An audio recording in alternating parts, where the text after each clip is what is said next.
everybody knows that the second half of the destruction of the original Biden Build Back Better plan was not only caused by Joe Manchin, but Kyrsten Sinema. Sinema was sort of a mystique the way she operated, but whatever it is that she did, she was instrumental in giving the dying death to the kind of money, the minimum kinds of money that needed to be spent by this country to recover much of the damage that has been done by trickle-down economics, Reaganomics, voodoo economics, whichever moniker you want to use to address it.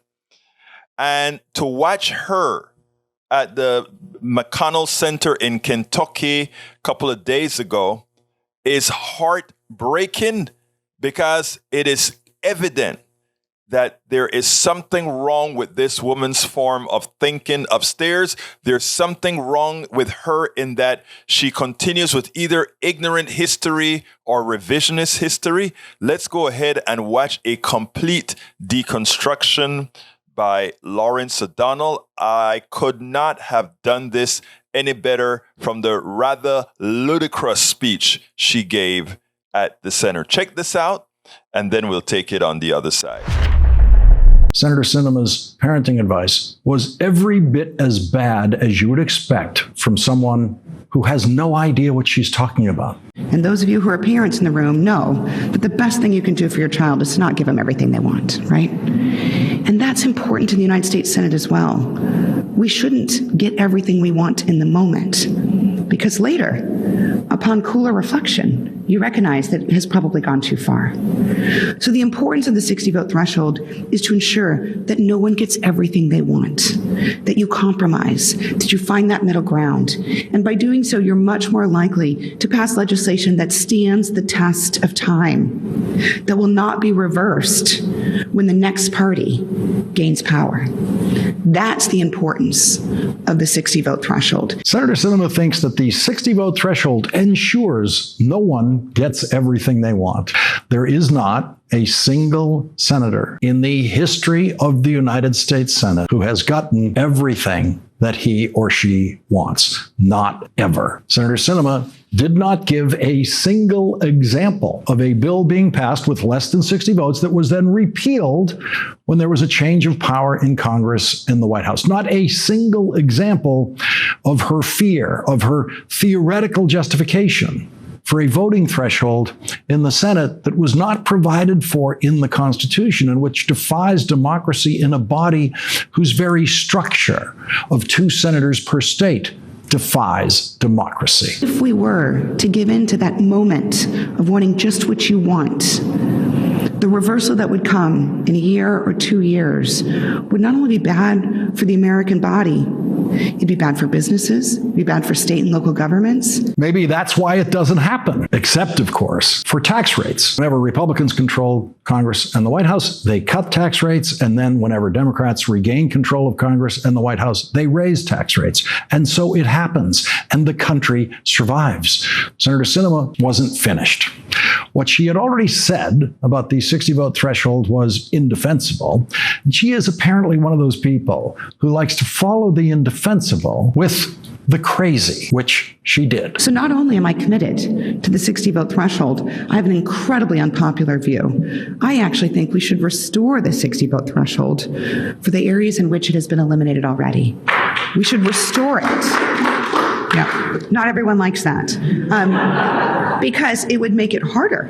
It would make it harder for us to confirm judges, and it would make it harder for us to confirm executive appointments in each administration. But I believe that if we did restore it, we would actually see more of that middle ground in all parts of our governance, which is what I believe our forefathers intended. Well, our forefathers, as she calls them, intended that women never be senators. Our forefathers intended that women never have the right to vote. Our forefathers did not intend for a place called Arizona to be represented in the United States Senate. When the founding fathers were writing the Constitution, the place we now call Arizona was Spain. And the authors of the Constitution expected it to remain Spain. Spain. In 1821, when Mexico secured its independence from Spain, the place now called Arizona was in Mexico. And when the United States took that land as the spoils of war, which is how we got Arizona, the Arizona Territory eventually became the 48th state in 1912, pretty late in the game. But that was the same year that a constitutional amendment finally overruled the Founding Fathers and allowed United States senators to be elected by the voters of the state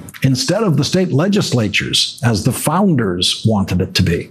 If Kyrsten Sinema really wants to do what she says our forefathers intended, she would be working very hard to take the election of senators away from the people who voted for her and give it back to state legislatures. And she would be staunchly opposed to a 60-vote threshold imposed by the Senate, because the authors of the Constitution, who she so admires, were very specific about the Senate conducting all business by simple majority vote, except for treaties, which they specified in the Constitution require a 2/3 vote in the Senate, and conviction and impeachment trials in the Senate, which the Constitution also specifies require 2/3 vote of the Senate. The number 60 never appears in the Constitution, but it seems to live in Kyrsten Sinema's imagined version of the Constitution. If a simple majority vote is a dangerous and fickle threshold for governing in a democracy, then why should only 5 members of the United States Supreme Court get to decide the final interpretation of the law of the land? Why doesn't Senator Sinema advocate a minimum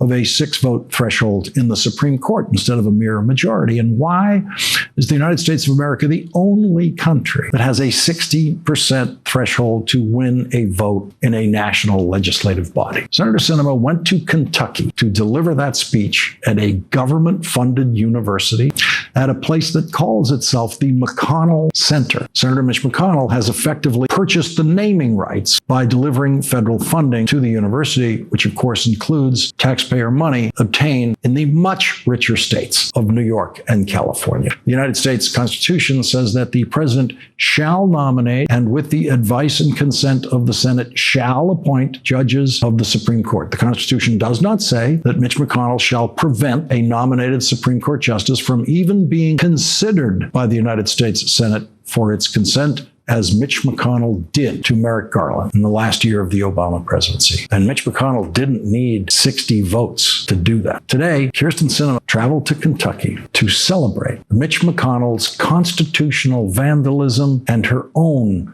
relentless ignorance by saying this about Mitch McConnell. While we may not agree on every issue, we do share the same values.